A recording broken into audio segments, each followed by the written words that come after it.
I'll fix your fucking asses, all right. Maybe a long needle in your eardrum. A hot cigar in your eye. The Watcher by Jordyn Walker. Growing up, a lot of my friends talked about spending time at their grandparents' houses, whether during summer vacation or for one weekend. I could never relate, as my mom and dad made a point of never letting me see my grandfather.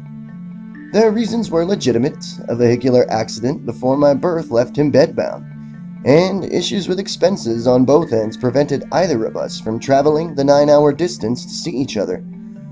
My parents also said he lived in a bad neighborhood they didn't want me in, and at the time, I believed it. Maybe the finance thing was an excuse, but the last part wasn't exactly a lie. I dislike my parents for a lot of reasons, but part of me wants to thank them for keeping me away up until they decided I could no longer live with them. I distinctly remember arriving at my grandfather's house for the first time. He lived in a very isolated town.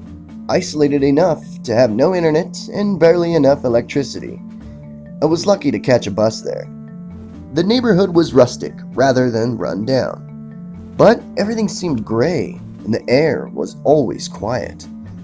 As soon as I stepped off the bus and onto the road, a solemn feeling came over me.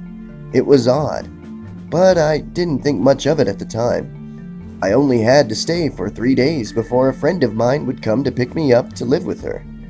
Since I didn't have anywhere else to go with so few connections, that was part of the reason I resorted to contacting my grandfather.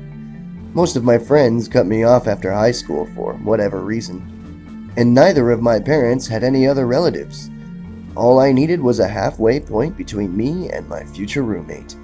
And despite us never having prior contact aside from a few emails, he was happy to oblige. My grandfather's house wasn't anything out of the ordinary.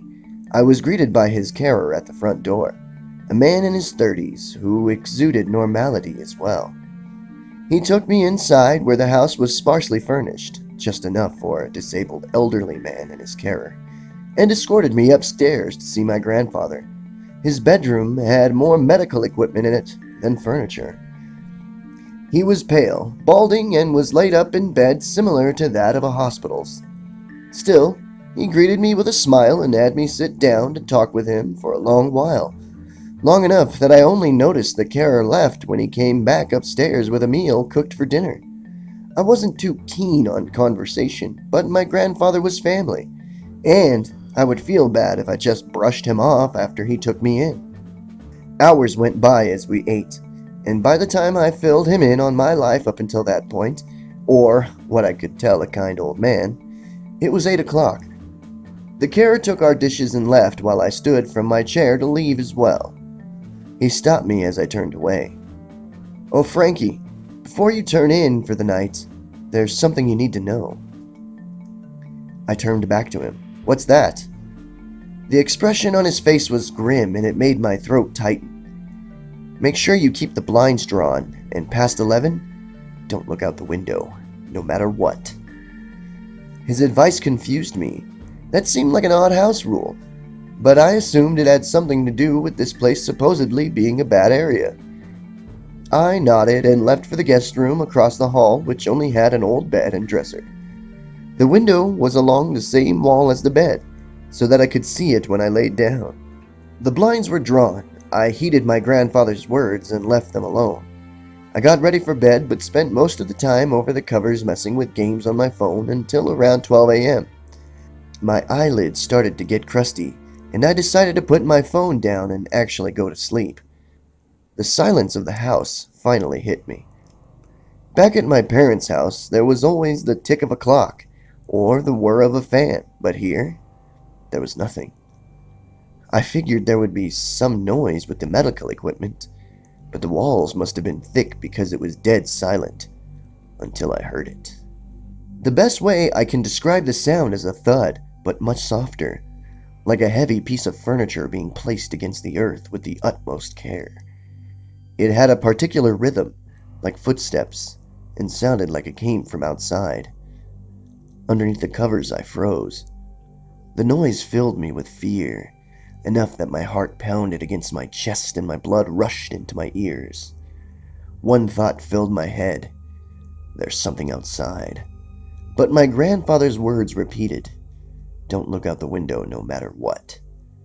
For some reason, I found myself slowly pulling out from under the covers and getting to my feet. I had to see it. I needed to see it. The sound grew louder as it grew closer, and even though I felt a sense of impending doom, I needed to figure out what the fuck was making such an impossible noise. Just a glimpse, a sliver. I tiptoed carefully to the window, crouched down so that if there was a thing out there, it hopefully wouldn't notice me. With as slow movements as I could manage, I stuck two of my shaking fingers between the slit in the blinds and took a deep breath before I slipped them open. Outside in the street was a dark mass. It stretched and contorted so much that I couldn't tell its size, but within it I saw something that looked like eyes. Outside in the street was a dark mass. It stretched and contorted so much that I couldn't tell its size, but within it I saw something that looked like eyes. They shifted and set on me. I don't know how I could tell, but I felt it as if it were a sharp pain in my chest. I let the blind snap shut and fall back on the floor. I scrambled back away from the window towards the bed. Hide. I followed my instincts, and instead of getting back up in the bed or getting underneath it, I tucked myself in the corner of the room behind its headboard. I curled into the fetal position while my head swam and beads of sweat started to form on my skin. I mentally screamed at myself. I should have listened. I should have listened. I should have listened. I was going to die. I heard a click, the sound of the window being opened, but what I saw outside couldn't have been capable of such a thing.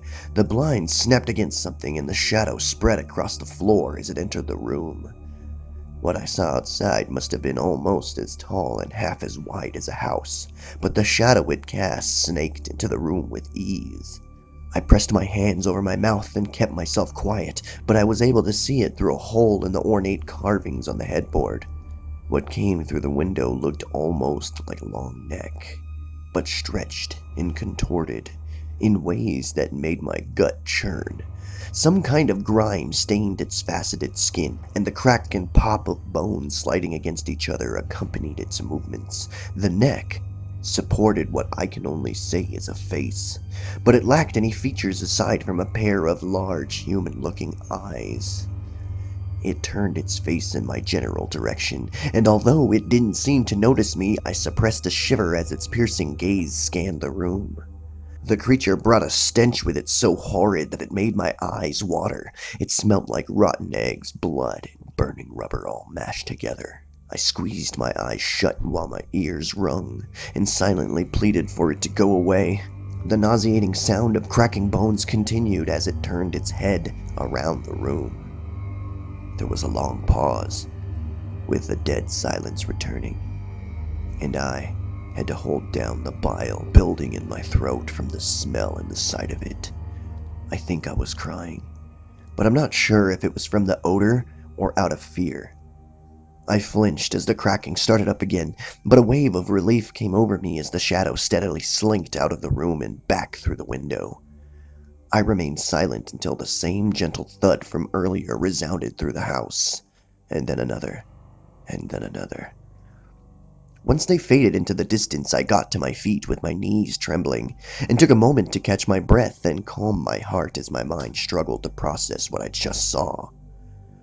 I went back to bed but couldn't fall asleep. The next morning, I had breakfast with my grandfather in his room like dinner the night before. I had rings around my eyes and looked as pale as a ghost. I didn't want him to find out that I had broken his rule, but my exhaustion kept me from keeping up an act. He looked at me with a grim expression once the carer had taken our dishes downstairs. "You saw it, didn't you?" I pursed my lips and nodded. He sighed. "Well, I hope you're satisfied. Don't do it again." "What was it?" "I don't know," he answered. "But it's been here for as long as I have, if not longer. It's this town's little secret. It's taken outsiders who attract its attention before, and those who provoke it intentionally. They vanished without a trace. I gulped. I was close to being one of them. Why outsiders? My grandfather shrugs. Maybe it's some sort of guardian over this area. Maybe we're in its territory and it doesn't trust new guests. Most of us have lived here for a long time and can trace our families back a ways, which might be why it leaves us alone. A bad neighborhood, I thought to myself. My parents weren't completely lying. I promised him not to do it again, and we changed the subject to normal things. For the next 2 nights, I drowned out its footsteps with headphones in my ears, and tried to keep the image of it making its way into my room out of my head. The end. What up? This is your good friend AbryZ. We have just read The Watcher by Jordyn Walker. And I've got to say, it was very entertaining. I loved the visuals I got from the creature itself. Just a shadowy mass contorting, and the bones popping, and all those beautiful descriptions made it come to life that much more. I've got to say, I am intrigued and want to know more about the motivations of this shadowy being. Local legends and lore. Maybe go to the local library, paw through some of the old books, and hopefully find out something. Or maybe there are things best kept in the dark. Or things that prying eyes should stray from intervening with. If you could also take the time to comment, subscribe, drop a like. I always enjoy constructive criticisms and suggestions for the next creepypasta to read. I would love you long time if you could share the living shit out of this video. Thanks again for listening. You guys have a great one. See you on the next video.